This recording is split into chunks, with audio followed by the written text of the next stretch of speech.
Hello and welcome back in, you guys. Today we are here to go through the comment section of 1141 and see all the theories that you guys cooked up. But before we do that though, I did something kind of new. Well, not like super new, but I love holding polls. So now that we have 4 God Knights revealed here in Elbaf, I posed a question.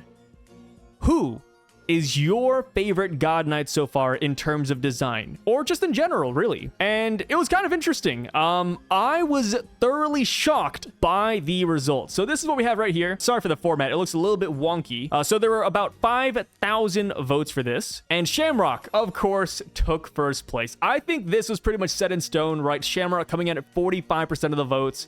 That makes sense, right? The guy looks like Shanks. He has aura. He has the family name, and you gotta admit, all the God Knight fits are immaculate, especially Shamrock's. And then he has a Cerberus sword. I mean, how can you not like that? I'd say the Cerberus sword is pretty much tied to Shamrock's character. So Shamrock taking the #1 spot. Surprisingly, #2, we had Gunko coming in at 22% of the votes. Right, Gunko, pretty cool character. I really like her attitude. I don't know, I like mean women. So Gunko, right up my alley.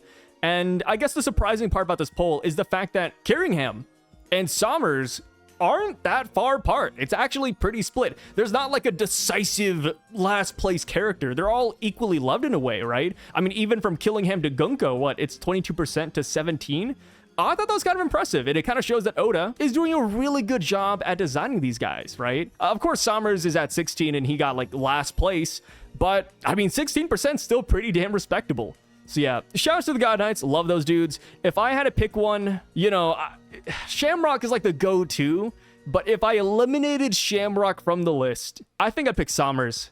I like Sommers, man. The way he was introduced with his boxers over here mid-telephone conversation, I thought it was just hilarious. But we're not here for polls, guys. We are here for the comment section. And you guys know how this goes. We're going to work our way from the top and just go down a little bit. You know, I try to keep these videos nice and concise at a nice 25-30 minutes. You know, that's usually the goal, but since I don't have a timer right in front of me, we kind of just go until it feels right. So right here we have the first comment, and they say, imagine the hammer acts like the actual Mjolnir, and no matter how much they try to take the hammer away from Loki, it always comes back to him, so they gave up. Yeah, I think this would make a lot of sense. I've seen people saying that the hammer might even have its own devil fruit, which could be why it has those Mjolnir properties. And if it does have a devil fruit, it explains also why they wrapped him with the hammer in sea stone chains.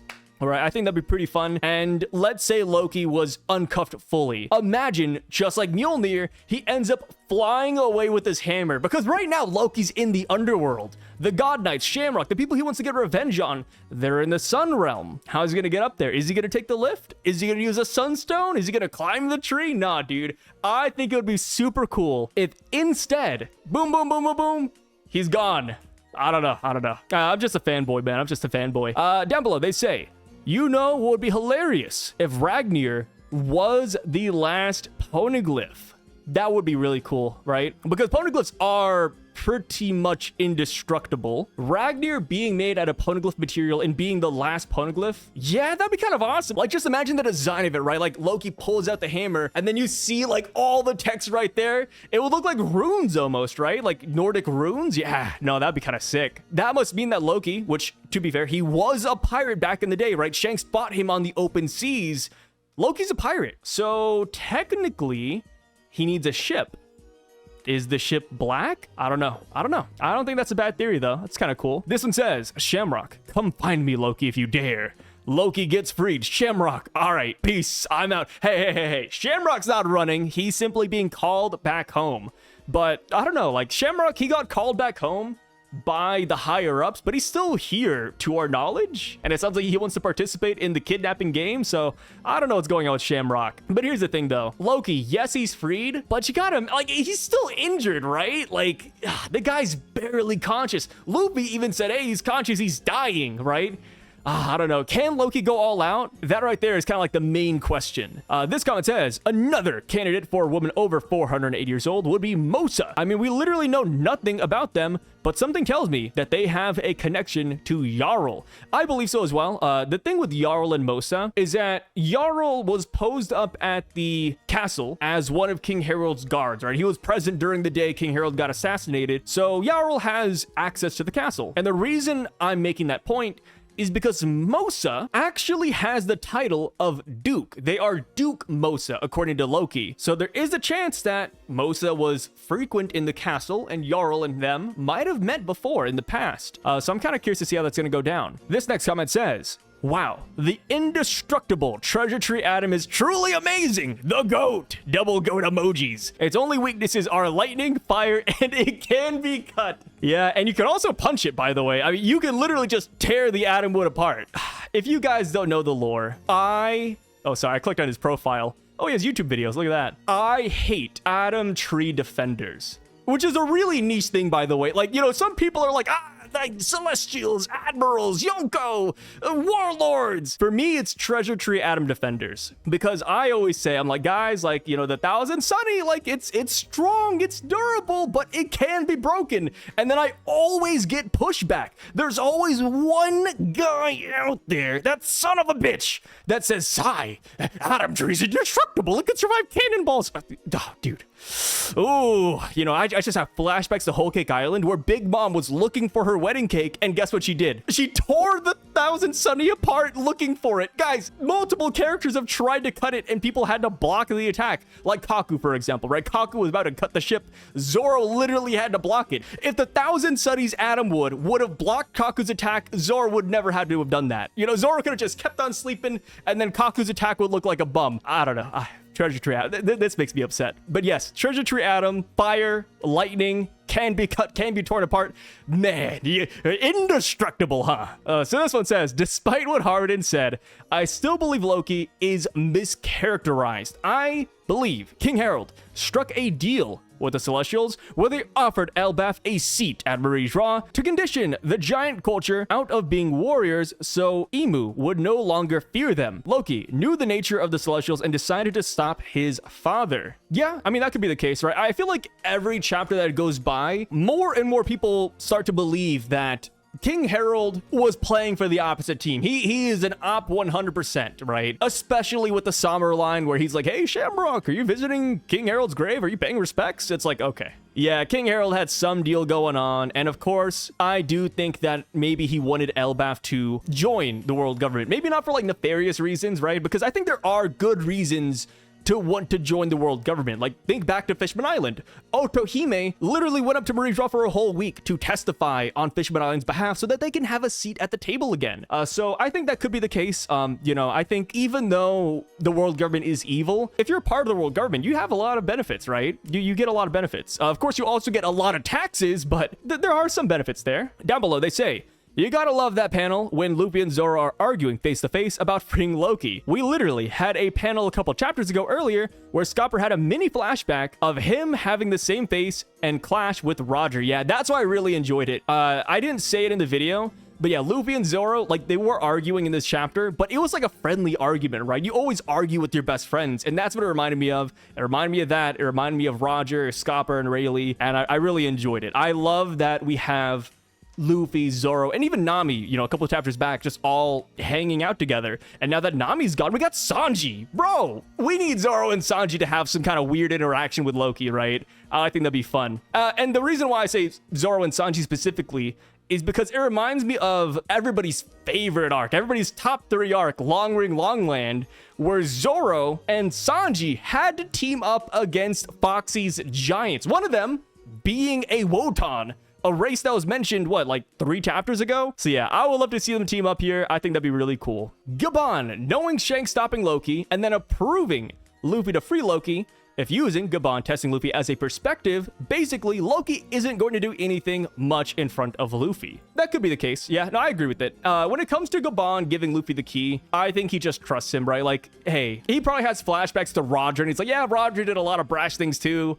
And it somehow worked out. So he's like, yeah, I'll trust Luffy. Why not? Let's give him the key, right? Let's give him the key. Let's have some fun with that. And of course, I bet another reason why Gabon's doing it is because of the Holy Knights, right? He knows that they are on this island. So I bet he does kind of want a wild card thrown into play. Like, hey, if I can't stop him, maybe Loki will. Maybe Loki will. But yeah, as far as like Loki versus Luffy goes, I do think Luffy would win that fight, but I think it will not be easy. I think there's a reason why we have Luffy, Sanji, Zoro, and all the new giant warrior pirates here, right? Like, Oda brought Sanji in. Like, Sanji did not have to come here. Like, Sanji was like, hey, where's Garrett? And then next thing you know, he's here with us confronting Loki. So I think Oda's cooking with this, and I'm really excited to see how powerful Loki actually is. But we have to remember, Loki's at like maybe half-mast, right? He just got stabbed, he's dying, he just regained consciousness. He's already been beaten black and blue. So I don't know. I mean, maybe he can heal himself, right? Maybe his Jellyfruit lets him heal. Maybe Ragnar heals him. I think that would be pretty interesting, but also really broken. I don't know how I feel about it yet. So down below, they say Loki is essentially hyped up as a Yonko level threat. Somebody that only a Shanks level character could best. They're lucky he's hurt, because this could get really bad for everybody not named Gear Fit the Luffy. And whatever Loki does is going to get upscaled because he's nerfed. Yeah, exactly. Like, you gotta upscale the nerfing, man. It's like Whitebeard, right? Like, you go to Marineford, and it's like, yeah, Whitebeard is strong, but he'd be even stronger if he wasn't dying, right? Like, eliminate the cancer, eliminate the coughing and the stab from Squard. He's a monster. Where do you think he's a monster? Even more so of a monster. 14-15, giving him some what? I don't even know what I said here. What did I say? Giving him some brain. Not head. Pause. Yeah, there we go. See, giving him some brain. You know how it is. Oda, showing that Atom Tree is hollow may play a big role in the future.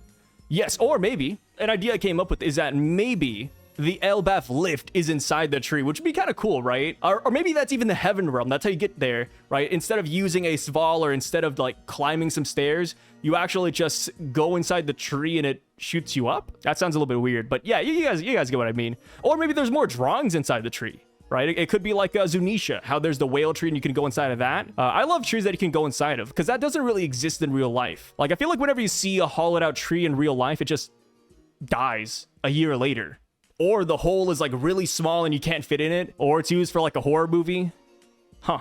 Luffy is about to add his strongest ally thus far, a giant.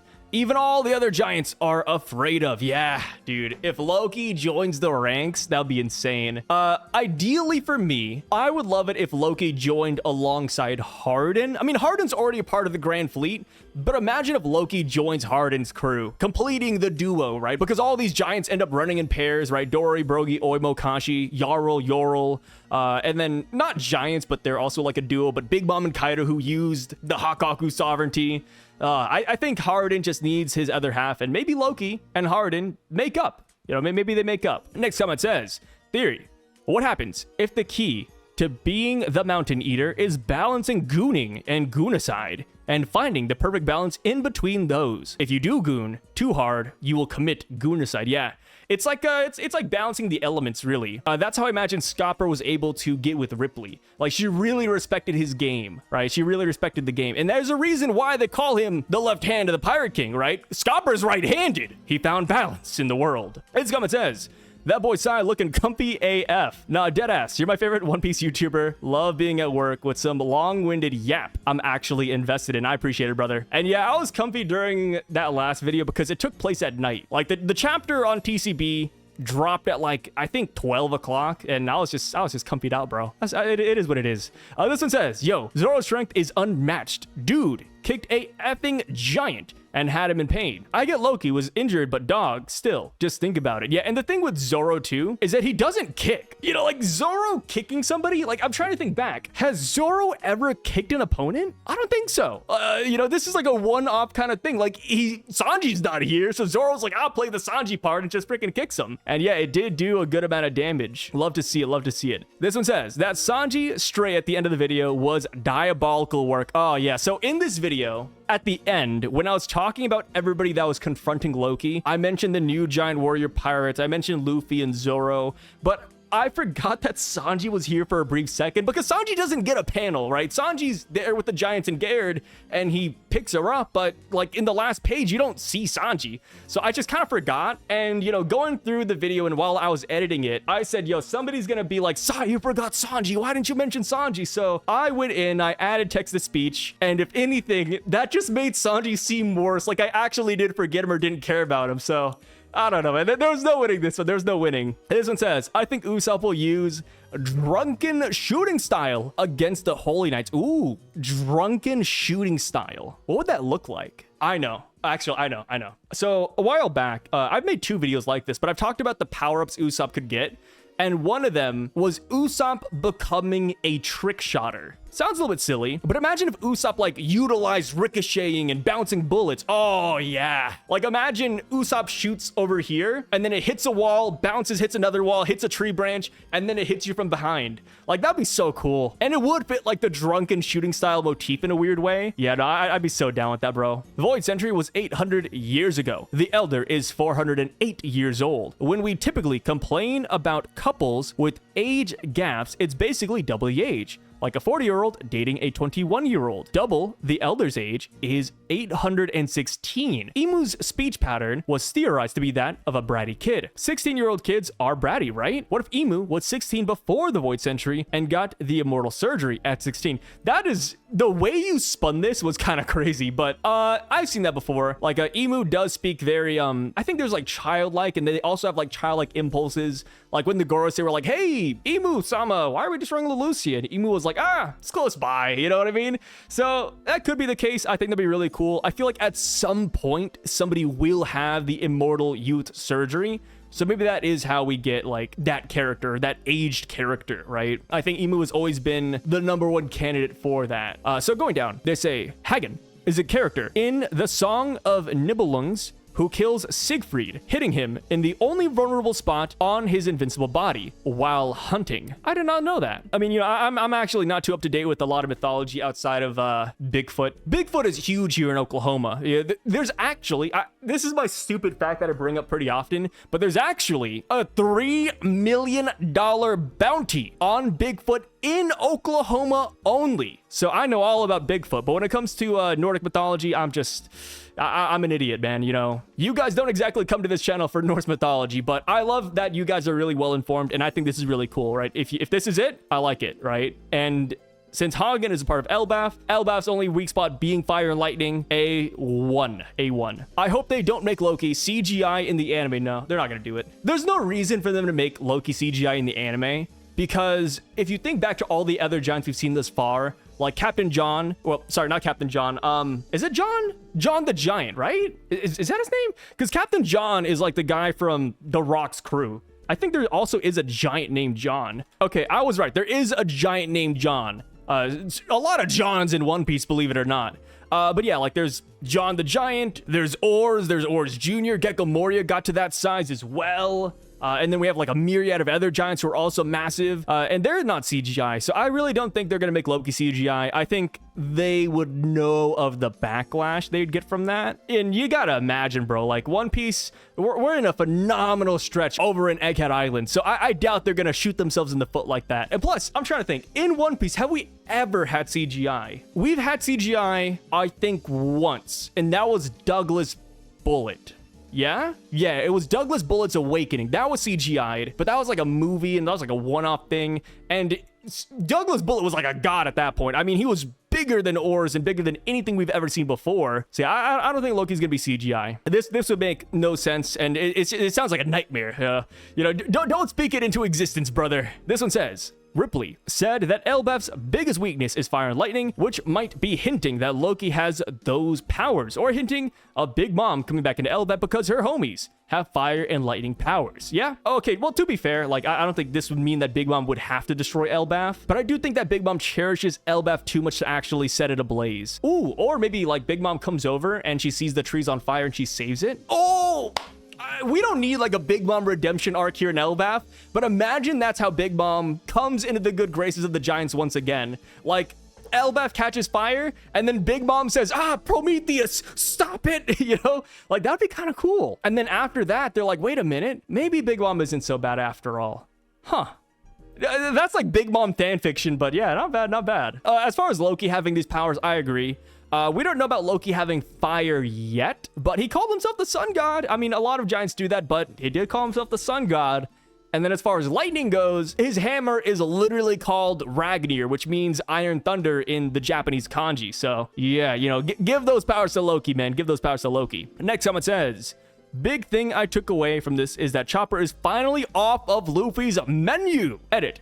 This is also week 2 of saying that ulti is not unscathed. Some of the knives actually hit her. Yeah, that is true. I keep on saying that she hasn't been hit, but Yeah, ulti is bleeding. Ulti is bleeding. I will admit it. This one says, Straw Hats gonna need that spare atom wood to upgrade the Sunny to add an ores-sized giant. You know what's funny about this? Is that we could make the 1000 Sunny a giant-sized ship, but do you know how annoying it would be for the regular Straw Hats? Like, imagine being Usopp. You're like, I really gotta poop. All right, you're over here at the wheel, you're doing your thing. I gotta poop. You look over to see where the toilet's at, and because you're on a giant ship, that toilet is 10 miles away. You know what I mean? Like, maybe that's an exaggeration, but still, like, that would only be beneficial to Loki, and all the other Straw Hats would suffer. Every day on that ship would be leg day. No, that's cursed. You're going from like a small ship to a large ship. I've never been a big fan of Loki being a Nakama. I think he will join like the Grand Fleet and maybe Harden's ship because he already has a giant ship. But dude, if Loki were to join us, that'd be crazy. That'd be crazy. This one says, I feel like drunk Usopp will be stronger than normal Usopp. I agree. And the thing with drunk Usopp too is that, I mean, forget just being stronger. He's braver. Usopp is braver. Like, he's over here telling Dory to shut up. He would not do that if he was sober. Over here slapping Yarl's head, bro. Like, I think Usopp being drunk is going to be significant here in Elbaf. Keep him drunk. Keep the drinks coming, guys. Keep them coming. 340. Every time I see Ripley holding Frankie like a toy, it makes me laugh. Yeah, it's adorable. This is like one of my favorite drawings in One Piece. Well, not drawings, but one of my favorite panels that I got colored by my artist. I thought that was just amazing, man. Love Ripley, love Ripley. This one says 940. Kureha, who's only 141 years young. Yeah, unfortunately, Dr. Kureha is off the menu for Jarl since he wants somebody older than that. And I do wonder, like, how old will Kureha get? Because she is like an old woman right now. Like, she's like a bag of bones. But I wonder how far she can push it. Like, Oda said that the average human in One Piece lives to about 120. But we have Dr. Kureha in that same SBS who is 141. So it's like, what's going on here? Was Kureha like a former celestial dragon Gorosei? Did she really find like the elixir of youth, or is it just a gag? Because Kureha's supposed to be like a witch, right? That's the whole thing with her laugh and like the way she looks. She's a witch. And then she's also like this weird Santa Claus too, because, you know, when she was with Chopper, she was on a sleigh. Kureha's like a weird amalgamation, man. I don't know. And then plus, wait, Kureha also knows about the Will of D. Crazy character. We need Kureha back in here. Somebody bring the doctor in. This comment says, did Zoro just pull a Rayleigh so we can justify a little bit the two parallel argument for comparing Sanji with Scopper? Oh, is this because he was arguing with Luffy in the chapter? Yeah, I feel like that's always been there, right? Zoro's always been that Rayleigh equivalent. I mean, we have like what? Rayleigh the Dark King, and then we have Zoro the King of Hell. Like, oh yeah, I think the parallels run really deep. I don't think everything is going to be a parallel, right? But I do think 30% of it will. So yeah, I agree with this. I agree with this. This comment says, one Sea Stone chain will not stop Loki. He'll just drop the hammer on it to break free. Yeah.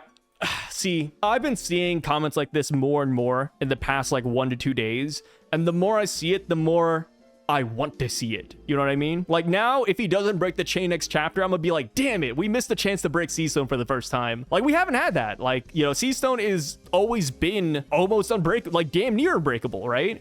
I believe when it was introduced, they said it was as tough as diamonds. Diamonds are crazy, man. Like, diamonds, I always underestimate diamonds. And then, you know, I think back to Marineford with Diamond Jozu over here blocking Mihawk's attack. Is that Mihawk's strongest attack? No, I doubt it. But still, it was crazy, man. It was crazy. You know, diamonds, they got some crazy repertoire. This one says, Hanafuda, the GOAT, confirmed ulti in page 1's father. Yes. So I made a video about this the other day, going over the One Piece SBS 1111. So if you're gonna check that out, it'll be linked down below, or you could just find it on this channel. I think it's like the previous video. But yes, Hanafuda is ulti in page 1's dad. They confirmed it the other day. And it's funny that Oda came out and confirmed this while ulti and page 1 are being tortured.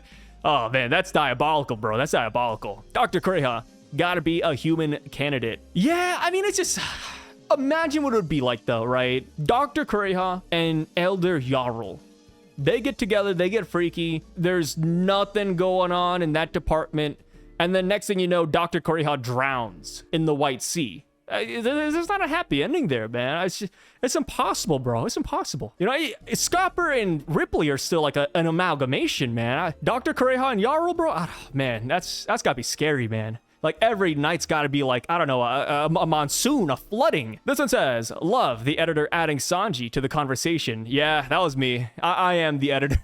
that was me doing text-to-speech. This comment says, Loki's hammer lightning and Luffy's red rock fire. Two sun gods being destructive. Yeah. And then, I mean, forget the red rock, bro. In Wano, Luffy grabbed lightning and threw it. He missed Kaido. Maybe he won't miss the tree. This one says, so because Zoro really wanted to see how strong Loki was, he was really acting strange. But I could imagine that he hadn't forgotten Gabon's words. And not just Gabon's words, but the words of all the giants, right? Like Zoro showed up here and he said, hey, like all the giants have been speaking very, very, very negatively about this guy. And then of course, it's a weird scenario. Like they show up and all of Loki's animals are beaten. Loki's beaten. Like, there's something going on here, and the Straw Hats are none the wiser. Like, they don't know that the God Knights are on the island. You know, like, imagine going to somebody's house. You know, your friend says, hey, like, let's go to this guy's house. We're gonna hang out for a little bit. You go, and then you get there, and all of a sudden, the guy has, like, gunshot wounds. It's like, what the hell? Like, what is going on here? Like, maybe we don't free him right away. You know what I mean? So I don't blame Zoro. Like I said, I really enjoyed Zoro and Luffy's portrayal in this chapter. I think it was very different from what we normally get, and I appreciate it. So, going down, they say, if you look at the mural, there's literally a lightning strike hitting the bottom of the tree where Frankie is in front of. The mural is definitely an indication of all three worlds, but more so on the current world, because all the events from the mural are events that has happened and will happen again. Maybe the mural was actually a prophecy of what's to come in the future. Oda has done a lot of showing and telling the reader that the people from the Void Century have prophesized what's to come in the future, like Fishman Island and Wano. Yep, that is correct. And the thing is with the mural, I'm glad you kept an open mind with this, by the way, but yeah, like, we have no idea about the mural yet. Like, a lot of people have, like, the idea that it's mixed, the third world, second world, first world, you know, and to be honest, we just have no answers, bro. Like, Oda really just gave us that picture and said, hey, have fun with that, y'all. And that's it. So I do think it might just all be the third world. The only hard part to explain is, of course, the far right side with that giant serpent in the Void Century. But lightning striking the tree, I think that is yet to come, and I think it will come pretty soon. But what's really distinctive is that if that is something that will happen in the future, the lightning doesn't come from Mjolnir, it doesn't come from Loki or Luffy. It literally comes from a Nell. You know what I mean? It comes from a skyship, which would be interesting. Hey, a Nell back in the story in a meaningful way, I think will happen, but that it's a really strange thing to have because of who Enel is. Like back in Skypiea, Enel was very condescending, egotistical. He had a god complex, which I guess, you know, all three kind of mean the same thing. But like, if he shows up, like, how would he interact with the world of One Piece? Does he help Luffy do the prophecy? Does he fight Emu? Like, we don't know, man. Like, and he hasn't really been down to the Blue Sea. Like, does he even know what pirates are? You know, like, a lot of questions with Enel. He's such a weird character. I feel like if he comes back, he would have to have, like, I don't know, like 2 or 3 chapters describing his growth and, like, what he's up to. You could bring, I'm trying to think, like, you could bring Arlong, Don Krieg, Captain Kuro even, back into the story, and they would make more sense and flow a lot easier than Enel. That's just how I feel, but I'm excited for it. You know, Enel, one of my favorite characters, Crazy Devil Fruit. You know, he got beaten by his literal worst opponent. Like, if Enel fought anybody else, he'd be fine, but Luffy was just his #1 counter. But yeah, hey, bring him back, bring him back. I'm curious to see how Oda would handle him. I think that's what I'm excited for. In terms of why they chained up Loki with his hammer, Joy Girl suggested the idea that maybe it's more similar to Thor's hammer than in just how the name translates to implying the connection. Maybe it's also enchanted in some way, not necessarily a worthless enchantment, because Loki, unless Oda eventually informs us that Loki isn't how we assume him to be, that even though they defeated him, they couldn't move it. Yeah, I've seen this before, and I think we talked about it earlier with the Mjolnir reference as well. But like, Mjolnir, I think as far as Marvel goes, right? If you're not worthy, you can't pick up the hammer. Maybe it's the same thing. Like, they beat Loki, and they're like, yeah, this hammer's just attached to him. We can't do anything about this. Like, we won't leave his side. I can't pick it up. Let's just tie him up with the damn hammer. Because I still think it's crazy that if they don't give us some sort of explanation like that, then that just means that they locked this guy up with his weapon, which is insane, right? If you could move the hammer, I would just throw it in the ocean. Like, get rid of it, bro. Like, we do not need this destruction here on Elbaf, bro. This comment says, older women could also be the Onis. They can age older than giants, and they mix also with each other. The Onis. Do Onis live longer than giants? Maybe in mythology. Let me see. Is there a concrete answer for this? So in Japanese mythology, Oni could live for thousands of years, according to Google AI, which Google AI is actually pretty decent. And it also cites their articles as well. But with that being said, though, in the world of One Piece, there's only 2 Onis that we know of right now, and that's Kaido and Yamato, and they're not that old. You could argue that the ancient giants are Oni-like, but they are considered ancient giants rather than Oni. 1606, I guess you could say Brook is thinking both with his head right now. Oh my god, yeah. Like I said, I do not know why Brook took off his head in this chapter and attach it to his crotch. Maybe it's a party trick. Maybe he's just singing down there. I don't know. This one says, when Ripley said lightning and fire were Elbaf's weakness, I instantly thought of the Holy Knight attack ending with the treasure tree Adam being struck by a big black lightning strike and burning down with black flames. Ooh, that'd be cool. Black flames destroying Elbaf. Wait, that'd be sick. I like black flames. I mean, not a lot of animes do it, but I really do just go back to Naruto with the Amaterasu.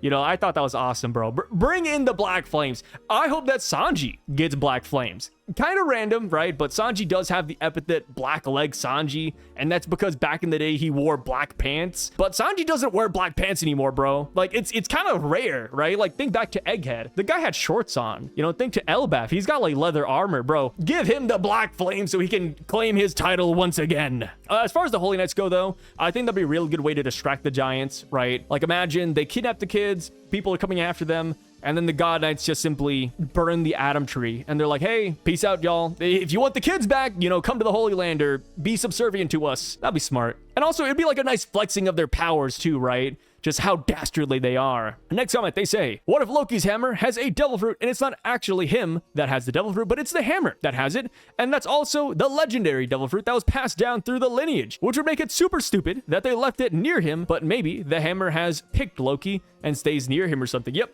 That ties in with the Mjolnir and all those other theories too. Just the hammer having a will of its own, and that could be like an inverse One Piece explanation as to why the hammer had to be chained up with Loki. And also, why Loki having the sea stone cuff on his ankle doesn't matter. Because Loki doesn't have the devil fruit, it's simply Ragnir. But with that being said, y'all, thank you so much for being here. I really freaking appreciate it as per usual. Let me know what you thought about these comments down below. What theories do you have still? And that's it. I mean, chapter 1142 is right around the corner. Have you guys seen that Laker One Piece collab? Kind of crazy, huh? One Piece is so mainstream, it doesn't even shock me anymore when I see things like that. Like, hey, like One Piece is just having a 30-second special animation during the Lakers game. Inaki Godoy's on the field shooting 3-pointers. I'm like, oh, it's just a Tuesday, guys. Just a Tuesday. But with that being said, though, guys, I'll catch you later. My name is Sai, and I'm signing out. Also, quick plug. I do have a Twitch channel and a YouTube channel over at Syduck, SYVDUCK, where I do gaming content. So feel free to check me out either on Twitch and or YouTube. That'd be really much appreciated. And I also have an anime reaction channel titled Somnus, where I do anime reactions about pretty much just the trendy things. Like right now I'm doing like Sakamoto Day, Solo Leveling, as well as ReZero. I was trying to think, I was like, well, there's one more anime there. And then of course, when One Piece does come back, I will be reacting to that weekly over there as well. But again, I'll catch you later. Thanks for being here and peace out.